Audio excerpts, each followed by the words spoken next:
Welcome to Mindless Entertainment. It is God Empress Jesse Milestone here, continuing to lose my voice in spite of my greatest efforts. And we're going to address a Patreon suggestion today. This one comes from Wolfgang. Wolfgang, my oldest patron, my very first one, which means he's, of course, my favorite. Not that I don't love all the rest of you guys on my Patreon, and all the rest of you not on my Patreon, but I like Wolfgang the best, so deal with that. And this is something that's obviously still very, very personal for him, because he last month made this his suggestion, then reneged, saying, forget it, I'm done with Star Wars, it's all dead to me now, it's all ruined for me, and then came back this week and said, nope, not over it yet, here, come on, help me out. All right, and his question is how to cope with the Luke Skywalker situation. How to deal with his hero, essentially, being ripped away and ruined in such a cruel and inconsiderate manner. And he asked me, knowing that I've been going through this longer, since The Force Awakens with Han Solo myself. And I really took a lot of time to think about this. I thought, how did I deal with that? It was rough on me. Also, before I jump into it, I just want to say, I know, like, every time I put up a Star Wars video, not every time, sometimes, certain people, especially if we're talking specifically about The Last Jedi and things from it, there's certain people who get up on there and they're like, we're sick of talking about The Last Jedi. Maybe you are. That's great. It's great if you're over it, if you're done with it, if you don't like talking about it anymore. Not everyone is, right? Don't be an asshole. Don't be like the intolerant people on the other side telling you when and what to think and how to feel about something. Your feelings are valid. Everyone who still has feelings about The Last Jedi, valid. Right? Everyone who's still suffering and sore about it, valid. Wolfgang, your distress over the Luke Skywalker situation, your ongoing distress, valid. Right? I'm sorry, if you personally are watching this and you're like, I don't want to talk about The Last Jedi anymore, I'm over it. Great, don't watch the video. Don't watch the video. Right? But who the fuck are you to tell other people what they can and can't talk about? You're not. You don't get that right. You don't get that privilege. Piss off. Anyway, so I thought, how did I cope with the Han Solo situation? Because this was really difficult for me, especially considering that there were so few people who shared my deep, intense vitriol for The Force Awakens. I left that movie screaming in a furious rage. My friend tolerated me all the way home, but she liked the movie. A lot of people in my life enjoyed the movie. My dad didn't like it, but he doesn't have the same visceral emotional response to Han Solo that I do. So I didn't have a lot of outlets, a lot of people who understood. And it was tough, right? So how, right? I still remember the very next night I went to a lightsaber battle at Pershing Square. It was in honor of the whole, Star Wars being released and stuff. And I almost didn't cosplay as Han. I was going, I did end up doing it. I have a Han Solo outfit, and I almost couldn't do it. I was like, I don't know if I can do this. I don't, it's too raw, it's too fresh. It hurt a lot. It continues to hurt. I mean, then to watch him get butchered in the Solo movie even more. And to me, The Last Jedi did him just as dirty as The Force Awakens, because that was the movie that dealt with his memory. I mean, he'd only just died, effectively, and we're all over it. Just totally over it now. So that was all really, really rough. And I have to say, grief is a funny thing, and there's a lot of different ways to deal with it. If it's still sitting in you and it's still bothering you, you gotta let it out. There have to be ways to let it out. I mean, that's why I made the Last Jedi review that I did. I believe, as you may have noticed, I believe in being emotionally expulsive. I left that movie, again, in a furious rage, for all those reasons. And when I came and made my review, I had 67 subscribers. I was nobody. Even more of a nobody than I am now. And I just had a lot of feeling and I wanted to put it out there.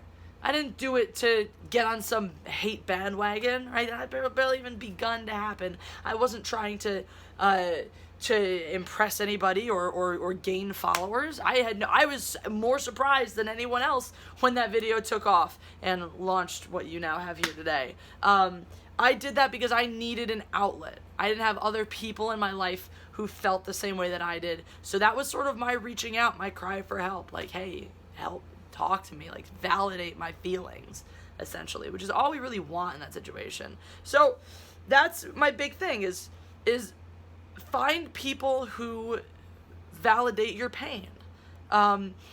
You're allowed to have it, and you're allowed to still be feeling it, right? Maybe getting on YouTube is not your thing.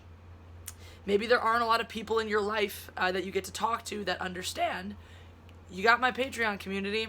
everyone there hates The Last Jedi pretty much, right? Start a thread in the community post. Reach out to me. Send me a private message whenever it's on your mind, and we will be ears for you, right? That's why their support groups are such a popular thing for all different kinds of grief, and things like that. That's what helps, is having the people there who are like, I get you, right? And really think about it. The way I thought about Han Solo when I did the eulogy video, right? It wasn't because he died in The Force Awakens. No, it was because his character was totally abjectly destroyed, right? So I put it in those terms, right? Think of Luke Skywalker as someone very meaningful to you who has passed away, right? The grief sucks, it hurts, but you don't remember the bad, you remember the good, right? So first of all, 100% never ever watch The Last Jedi ever again. Never ever, like under no circumstances. That's just sadistic, right? It caused you this much pain and upset. Under no circumstances. Not if someone asks you to critique it for them. Not if someone's watching it at a party. Like if you go to a party, everyone's like, let's put on The Last Jedi. Fucking leave. I don't care. Just leave. Walk out. Take care of yourself. Take care of your mental health, right? That's a number one, right? Avoid the thing that causes you the most pain, that triggers the pain in you. So yeah, don't do that, right? But the way that we come to peace and come to terms with people we've lost is by celebrating their life and their memory, right? So go back, right? And obviously it's not practical to just watch the original trilogy a million times over and over and over again to erase the scum that is The Last Jedi from your mind. Maybe you have that kind of time. If you do, great. If not, what are your favorite Luke moments, right?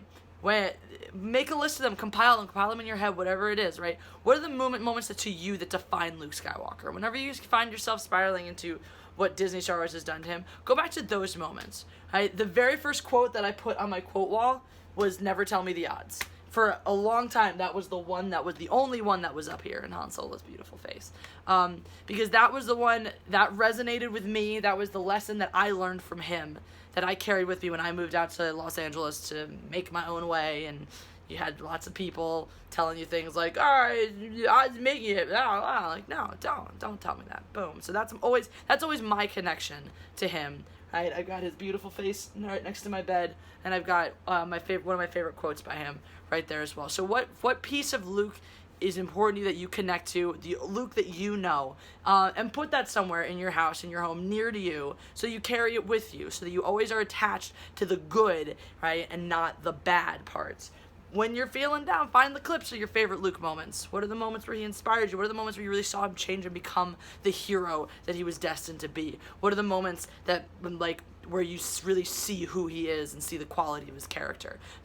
Pull those out. Everything's on YouTube everywhere. Like, make clips and, watch those clips. So just, hone in on the good. Hone in on what was special about him, and keep that alive, right? That's how we keep dead things living, is through their memory, right? So treat this as if somebody, how you would treat grief, right? How you would deal with somebody close to you who passed away. If you've ever had that experience in your life, how did you cope then? It's the same thing.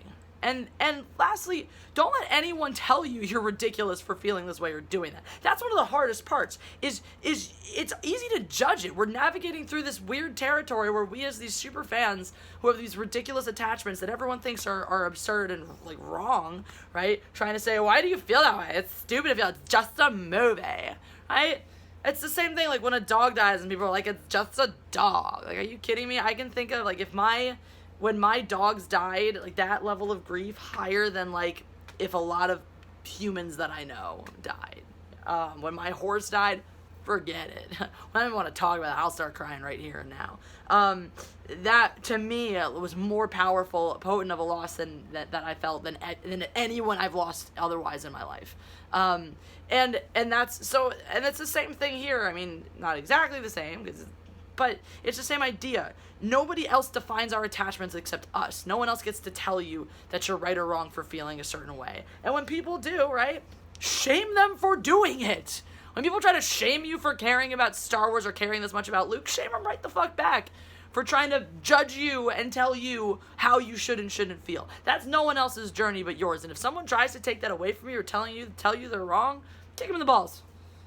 Maybe too far, right? Metaphorically kick them in the balls. Verbally kick them in the balls. Verbally take your dick out and just cock slap them in the face, right? With your words. That word. Not actually, you'll probably get arrested in most places. I know that Wolfgang, particularly, you live in Germany, and I don't think they tolerate that kind of tomfoolery out there. So don't actually take your dick out. But metaphorically, cock slap them with your verbiage. So I hope this helped. It was hard, it's hard to find a codified way to say, like, do these things, because everyone deals with grief differently. But that's the way I dealt with Han Solo, and it's hard, and I still feel the wounds from it, absolutely. But now when I go back and I watch the originals, I just, because I've expressed my grief, because I felt my grief to its fullest, I didn't shy away from it, I didn't run from it, I didn't deny it. Now it's out there, it's out of me. So when I go back and watch them, it's a pure, nostalgic, happy experience. Not tinged with any of the bullshit that surrounds it. So I hope that does help you, Wolfgang. I hope anyone else who's feeling the same way. First of all, if you're still having grief issues over The Last Jedi or The Force Awakens or the Solo movie or whatever, right? Tell me about it. Share it in the comments. Let Wolfgang know he's not alone. I can speak from my experience and say you're not alone. But yeah, we're a community here, and part of what we do is support each other, all right? So if you didn't like this video, if this didn't speak to you, or you're like, that's dumb, fuck off. No one cares. This is a support video, and we want supportiveness. So support the shit out of Wolfgang in the comments, because I said so. God Empress has spoken. If you want me to do videos for you, go to my Patreon, give your monies to me. That's how capitalism works. Yeah. But I really enjoy the Patreon suggestions. I enjoy getting able. I enjoy being able to directly connect with you guys and talk to you about the things that you want to hear about. I hope that's fun, as fun for you as it is for me. Guys, remember, make sure you're still subscribed. YouTube's been unsubscribing people for me because they suck. So make sure you're still subscribed and turn on that notifications button so you don't miss videos and you don't miss live streams. I gotta figure out when I'm doing another one of those. Probably Saturday. But anyway, yeah, and definitely check out the Patreon if you want to be a content suggester as well, a co-creator with me, as it were. All right, bye.